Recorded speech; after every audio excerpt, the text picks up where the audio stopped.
কেমন আছো বাবা? এই তো আলহামদুলিল্লাহ ভালো। তুমি কেমন আছো? এই ভালো আছি বাবা। সাফাত, আমাকে একটা কথা বলতো, তুই বড় হয়ে কি হতে চাস বাবা? আমার বড় হয় ডাক্তার হওয়ার খুব শখ। ডাক্তার? এটা তো ভালো কথা, কিন্তু অনেক পড়াশোনা লাগে তো বাবা এটাতে। আরে ওটা সমস্যা নাই, আমি সব পড়ছি। ওমা, তাই? দেখি কি শিখছিস, একটু শোনাতো আমাকে। আচ্ছা শোনো তাহলে।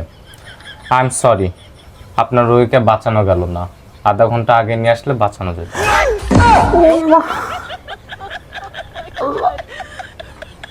এইটা শিখছিস তুই?